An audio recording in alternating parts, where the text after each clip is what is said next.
Tumayo po ang lahat para sa orasyon.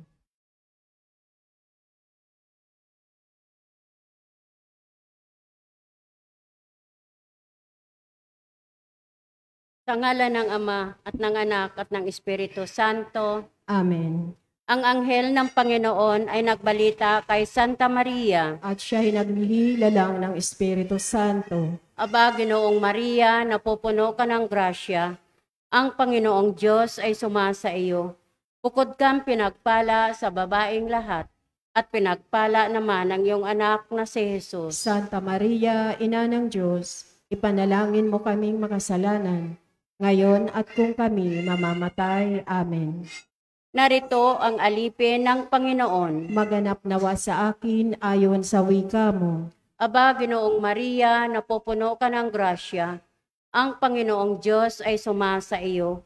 Bukod kang pinagpala sa babaeng lahat, at pinagpala naman ang iyong anak na si Jesus. Santa Maria, Ina ng Diyos, ipanalangin mo kaming makasalanan, ngayon at kung kami mamamatay. Amen.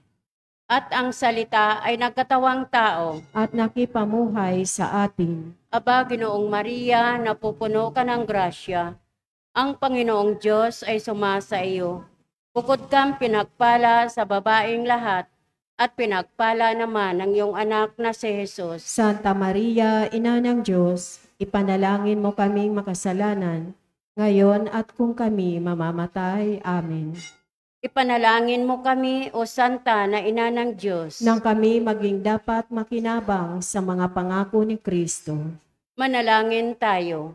Panginoon namin Diyos, kasihan mo nawa ang aming mga kaluluwa sa iyong mahal na grasya, at yayamang dahilan sa pamamalita ng anghel ay nakilala namin ang pagkakatawang tao ni Jesucristong anak mo, pakundangan sa mahal na pasakit at pagkamatay niya sa krus. Papakinabangan mo kami ng kanyang pagkabuhay na maguli sa kadakilaan sa langit, sa pamamagitan ni Jesucristong aming Panginoon. Amen. Luwalhati sa Ama at sa Anak at sa Espiritu Santo. Kapara noong unang-una, ngayon magpakailanman, magpa sa walang hanggan. Amen. Sa ngalan ng Ama at ng Anak at ng Espiritu Santo. Amen.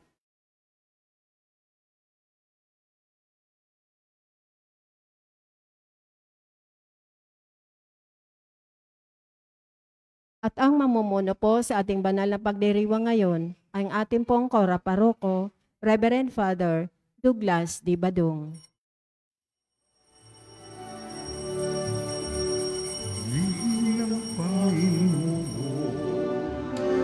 Bawit ng kagalakan at tutugin ang gitara at ang kayayang lira. Ipan ninyo ang tumpeta, kaya Panginooy dinggin ang landas nga'y kahakit. Habang buhay ay kagandahang loob niya sa akin. Purihin ng Panginoon, umawit ng kagalakan, at tutugin ang gitara at ang kahayayang lira. Ipan ninyo ang trumpeta, ipan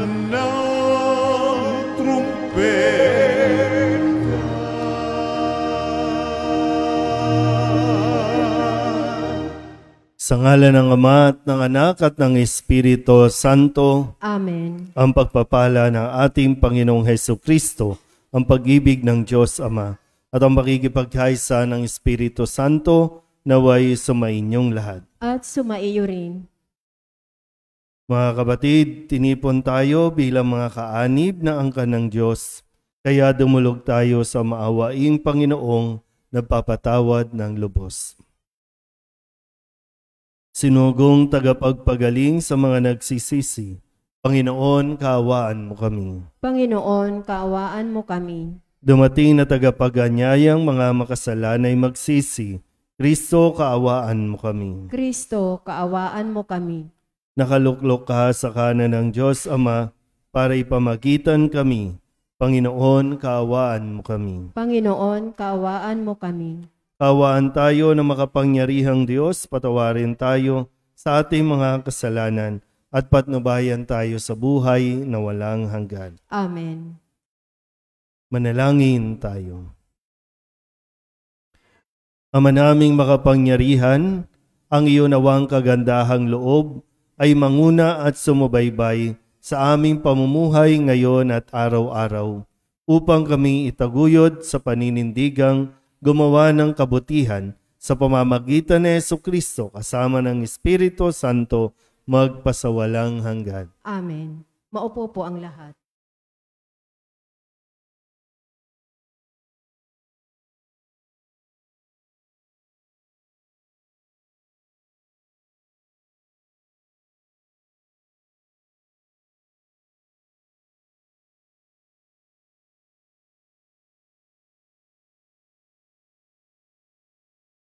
Ang simula ng sulat ni Apostol San Pablo sa mga taga-Roma. Mula kay Pablo na alipin ni Kristo Jesus, tinawag upang maging apostol at hinirang upang mangaral ng mabuting balita ng Diyos. Sa inyong lahat na minamahal ng Diyos na nangarian sa Roma na tinawag upang maging mga banal. Sumainyo nawa ang pagpapala at kapayapaan mula sa Diyos ng ating Ama at sa Panginoong Hesukristo.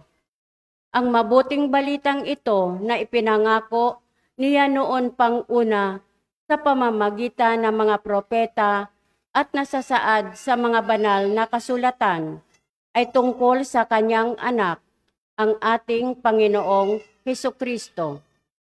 Sa kanyang pagiging tao, siya'y ipinanganak mula sa lipi ni David at sa likas na kabanalan ng kanyang espiritu.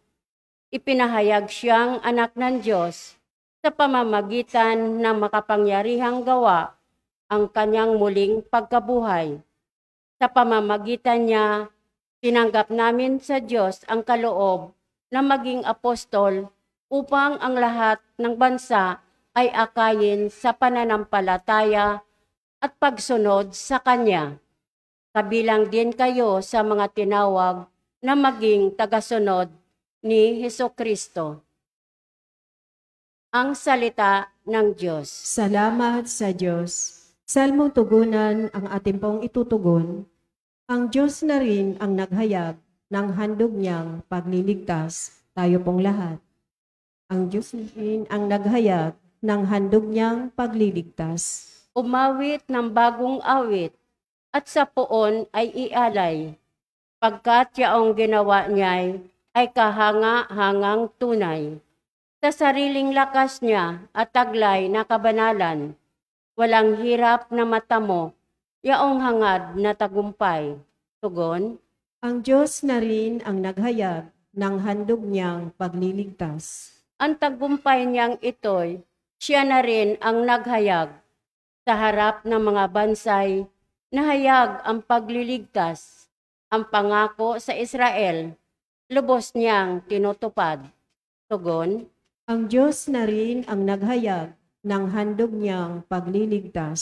tapat siya sa kanila at ang pag-ibig ay wagas. Ang tagumpay ng ating Diyos kahit saan ay namalas. Magkaingay na may galak, yaong lahat sa daigdig. Ang poon ay buong galak na purihin sa pag-awit. Tugon, Ang Diyos na rin ang naghayag ng handog niyang pagliligtas. Tumayo po ang lahat. Hallelujah, hallelujah. Wihain mo kung nakikinig ako sa iyong mga salita.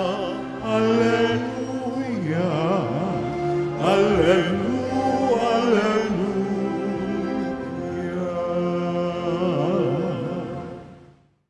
Sumainyo ang Panginoon. At sumaiyo rin. Ang mabuting balita ng Panginoon ayon kay San Lucas. Papuri sa iyo, Panginoon. Noong panahong iyon, samantalang dumaragsa ang mga tao, sinabi ni Jesus, napakasama ng lahing ito. Naghahanap sila ng palatandaan mula sa langit, subalit walang ipapakita sa kanila maliban sa palatandaang inilalarawan ng nangyari kay Jonas, kung paanong naging isang palatandaan si Jonas sa mga taga-Ninibe, gayon din naman magiging isang palatandaan sa lahing ito ang anak ng tao. Sa araw ng paghuhukom, titindig ang reyna ng timog laban sa lahing ito at sila'y hahatulan niya ng kaparusahan. Sapagkat nanggaling siya sa dulo ng daigdig upang pakinggan ang karunungan ni Solomon. Ngunit higit na di hamak kay Solomon ang naririto. Sa araw ng paghuhukom ay titindig ang mga taga-Ninive laban sa lahing ito at hahatulan ng kaparusahan, sapagkat nagsisi sila dahil sa pangangaral ni Jonas. Ngunit higit na di hamak kay Jonas ang narito. Ang mabuting balita ng Panginoon. Pinupuri ka namin, Panginoong Hesukristo. Maupo po ang lahat. Isang mapagpalang gabi po sa inyong lahat. Ngayon po ay Lunes ng ika-20 linggo sa karaniwang panahon at sa unang araw ng linggo ay ginulat tayo ng mga salita na binitawan ni Jesus sa ebanghelyo natin habang dumaragsa ang napakaraming tao na lumalapit sa Kanya. Ang sabi ni Jesus, napakasama ng lahing ito. Evil generation, no? Ang panahong ito. Bakit ba nasabi ni Jesus na napakasama ng lahing ito? Yun ay dahil patuloy silang humihingi ng palatandaan kay Jesus kung siya nga ba talaga ang anak ng Diyos o ang pangakong Mesiyas na magliligtas sa kanila. Kung tutusin, marami po dito ay eksperto sa batas, eksperto sa kautusan, at lahat ng palatandaan ay makikita nila kay Jesus, pero sadyang mas pinili nilang huwag kilalanin si Kristo bilang ang Mesiyas. Kaya nasabi ni Jesus na napakasama ng lahing ito. So, equivalent pala ng malaking kasalanan din yung pag-reject mo kay Kristo. Ang hindi mo pagkilala kay Kristo ay napakalaking kasalanan para maituring na napakasama ng lahing ito. Higit pa ito doon sa kasalanan na pagsuway natin sa utos na huwag kang papatay, huwag kang magnanakaw, ibigin mo ang iyong mga magulang, huwag kang makikiapid. Masigit pa ito dahil, gaya ng nasabi ko, nire-reject mo ang Diyos. Iyon ang pinakaunang utos. Ibigin mo ang Diyos ng buong puso, ng buong kaluluwa, ng buong mong lakas. Wala nang iba pang dapat na tawagin o sambahin bilang Panginoon. So kung hindi mo tatanggapin si Kristo, nire-reject mo ang pinakaunang utos. Kaya napakasama ng lahing ito. Kung sa panahon natin, paano nga ba? Tinatanggap nga ba talaga natin si Jesus sa buhay natin? O sadyang kaya tayo naririto ay dahil sa panalangin na inaakala nating ipagkakaloob ng Diyos sa atin.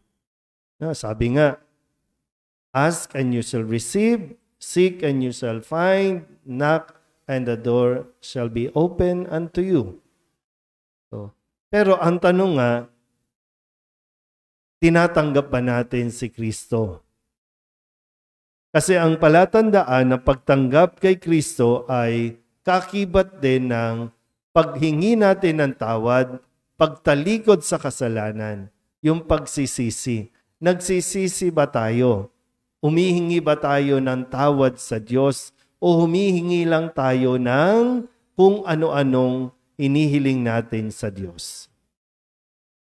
Mabilis kasing, Lord, sana po yumaman. Lord, sana po bumait na yung asawa ko. Lord, sana po makakuha na ng trabaho. Madali yun eh. Pero yung panawagan na magsisi ka, humingi ka ng tawad, yun yung tanong.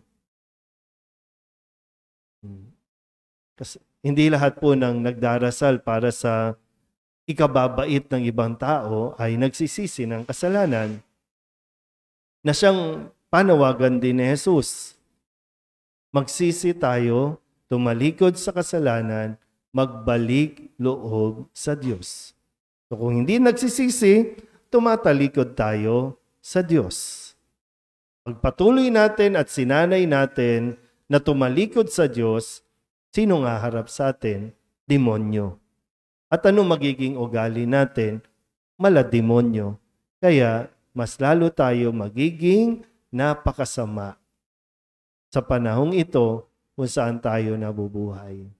Kaya sana po, habang tayo po ay napapatuloy sa pagdalo natin sa misa, sa pakikinig ng mga salita ng Diyos, ay magkaroon talaga sa atin ng pagtanggap kung sino ba talaga si Kristo. Gaya nga po ng narinig natin sa ating salmon tugunan na ipinahayag, ang Diyos na rin ang naghayag ng handog niyang pagliligtas. At ang pagliligtas natin ay makukuha natin kung tayo po ay nananampalataya kay Kristo. Amen?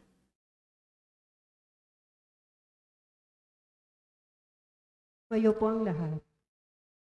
Bumabaling tayo sa pananalangin sa Diyos Ama para sa biyaya ng pagbabagong buhay at makatugon ng may katatagan sa panawagan ni Kristo sa pagbabalik loob. Ang ating itutugon, Panginoon, dinggin mo ang aming panalangin. Panginoon, dinggin mo ang aming panalangin.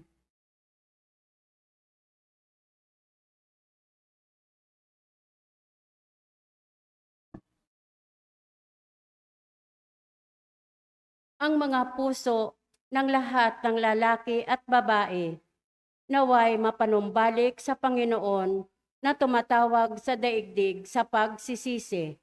Manalangin tayo sa Panginoon. Panginoon, dinggin mo ang aming panalangin. At tinawang tanggapin ang buong mensahe ng Ebanghelyo, pati na ang mga salitang bumibigkas ng pagsubok at krus sa buhay. Manalangin tayo sa Panginoon. Panginoon, dinggin mo ang aming panalangin. Katulad ng mga mamamayan ng Nineve, naway itakwil natin ang mga masamang pamumuhay at bumaling tayo sa Diyos ng buong pagpapakumbaba at nagsisising espiritu. Manalangin tayo sa Panginoon. Panginoon, dinggin mo ang aming panalangin. Ang mga may sakit at matatanda, naway makatagpo ng kasiguruhan at mapagmahal mula sa mga nag-aaruga sa kanila. Manalangin tayo sa Panginoon. Panginoon, dinggin mo ang aming panalangin. Ang mga yumao, naway tumanggap ng kapayapaan at kaligayahan sa kaharian ng Diyos. Manalangin tayo sa Panginoon. Panginoon, dinggin mo ang aming panalangin. Dulog din natin sa Panginoon ang ating mga personal na kahilingan, mga panalangin para sa ating mga pamilya, kasama ang mga kahilingan ng mga nanonood sa online. Lahat ng mga misang pasasalamat, special na intensyon, agarang paggaling ng mga may sakit, ang lahat ng mga kaluluwa na inihiling na ipagdasal sa misang ito.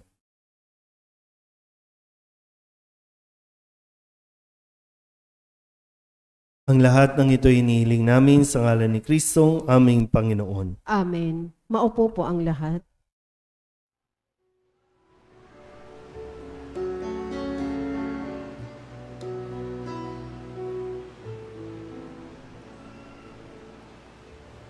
Alay namin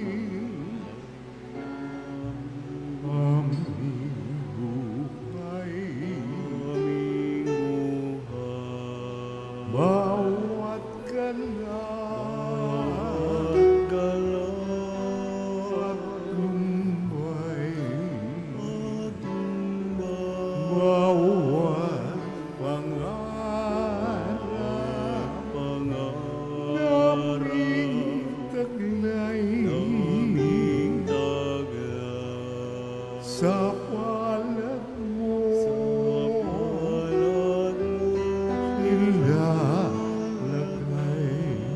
Tumayo po ang lahat.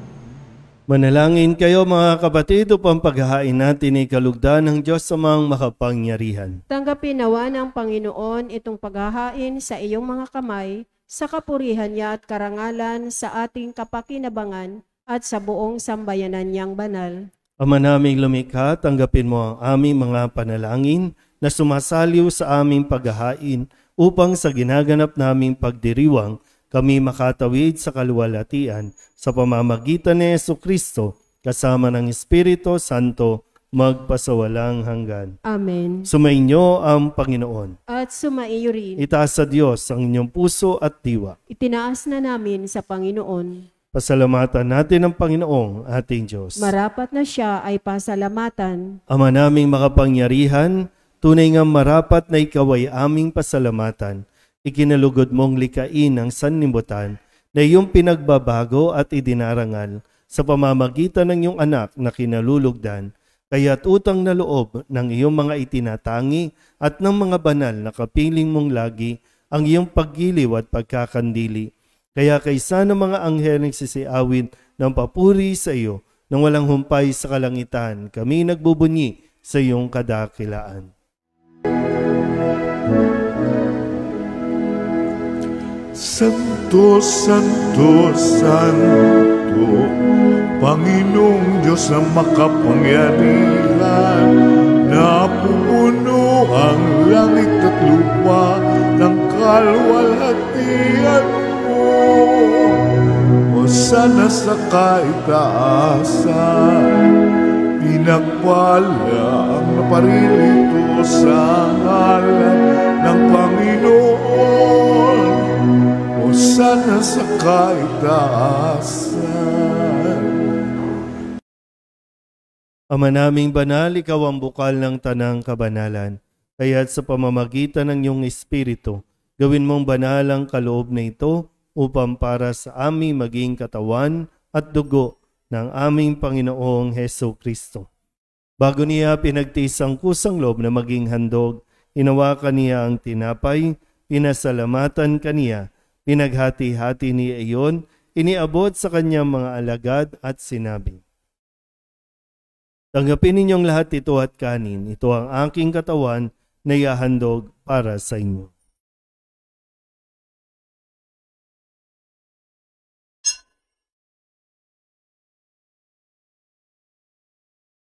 Gayun din naman nang matapos ang hapunan, hinawakan niya ang kalis, muli kaniyang pinasalamatan. Iniabot niya ang kalis sa kanyang mga alagad at sinabi, "Tanggapin ninyong lahat ito at inumin. Ito ang kalis ng aking dugo, ng bago at walang hanggan tipan. Ang aking dugo na ibubuhos para sa inyo at para sa lahat sa ikapagpapatawad ng mga kasalanan. Gawin ninyo ito sa pag-alaala sa akin."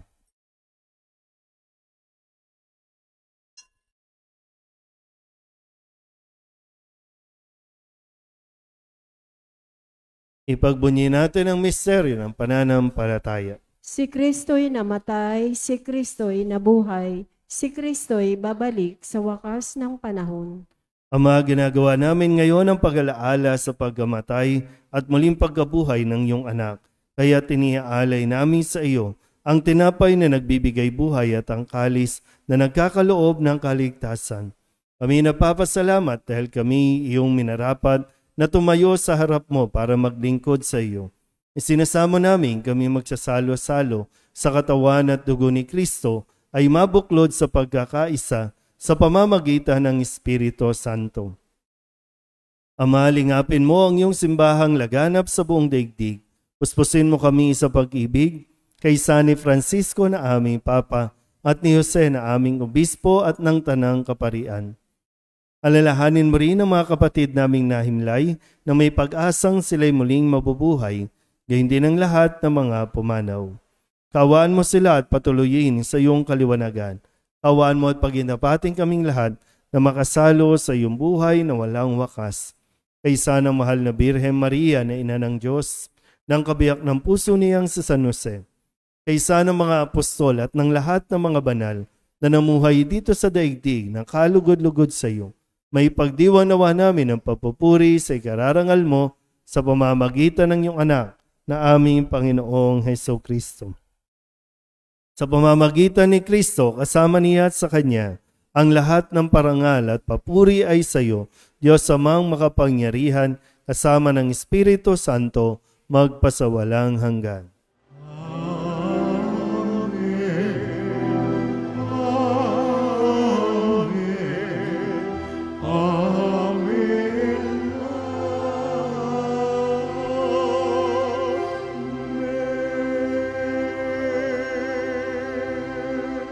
Sa tagubili ng mga nakagagaling na utos at turo ni Jesus sa Panginoon natin at Diyos, ipahayag natin ang lakas loob.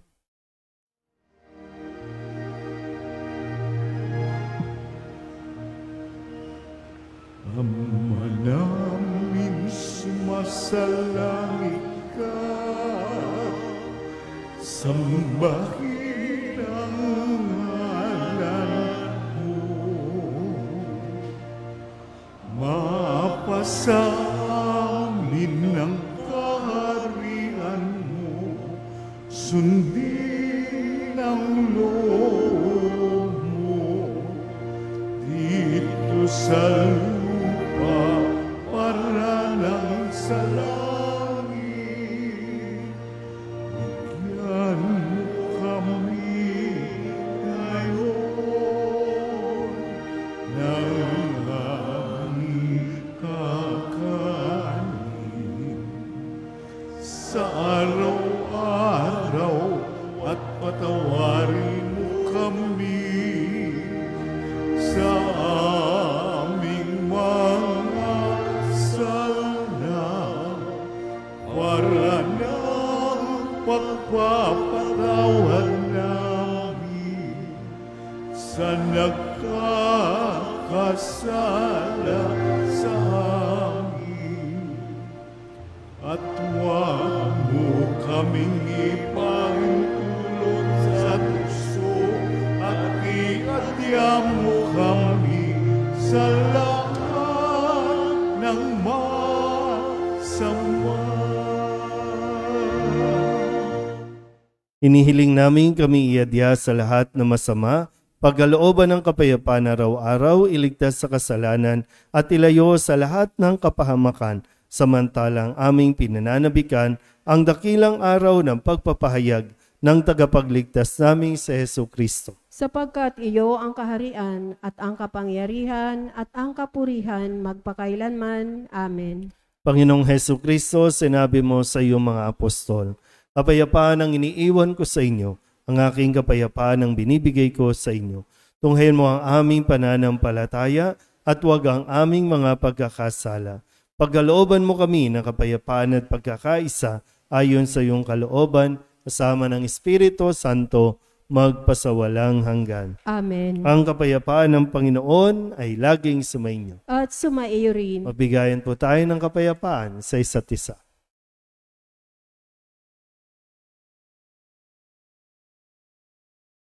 Kordero ng Diyos na nag-aalis ng mga kasalanan ng sanlibutan, maawa ka sa amin. Kordero ng Diyos na nag-aalis ng mga kasalanan ng sanlibutan, maawa ka sa amin. Kordero ng Diyos na nag-aalis ng mga kasalanan ng sanlibutan, ipagkaloob mo sa amin ang kapayapaan. Lumuhod po ang lahat. Ito ang kordero ng Diyos. Ito ang nag-aalis ng kasalanan ng sanlibutan. Mapalad ang mga inaanyayahan sa kanyang piging. Panginoon, hindi ako karapat-dapat na magpatuloy sa iyo, ngunit sa isang salita mo lamang ay gagaling na ako. Katawan ni Kristo. Amen. Di ba, Jesus ko, ikaw ang buhay ng kaluluwa at katawan. Walang katulad na kaligayahan ang sa puso'y nararamdaman. Wala akong takot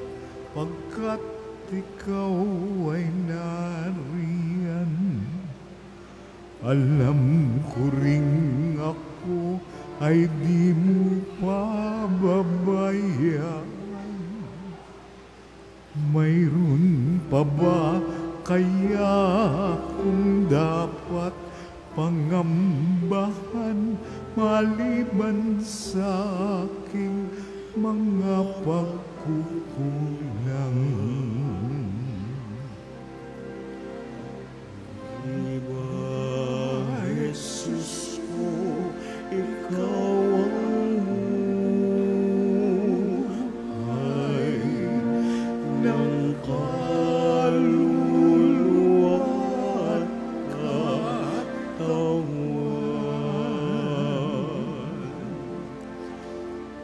Walang katulad na kaligayahan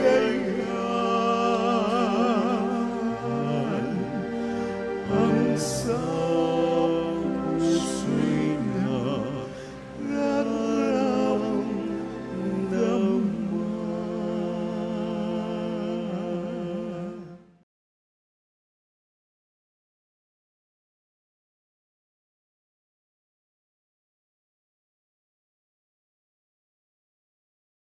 Tumayo po ang lahat. Manalangin tayo. Ama naming mapagmahal, ngayong kami iyong pinapakinabang sa katawat dugong banal, iniluluhog namin sa dakila mong kabutihan sa tanan na kami gawin mong kasalo sa iyong buhay sa pamamagitan ni Jesucristo kasama ng Espiritu Santo magpasawalang hanggan. Amen. Sumainyo ang Panginoon. At sumaiyo rin. At pagpalain kayo ng makapangyarihang Diyos, Ama at Anak at Espiritu Santo. Amen. Tapos sa ang banal na misa, humayo tayo sa kapayapaan ni Kristo. Salamat sa Diyos. Magandang gabi po.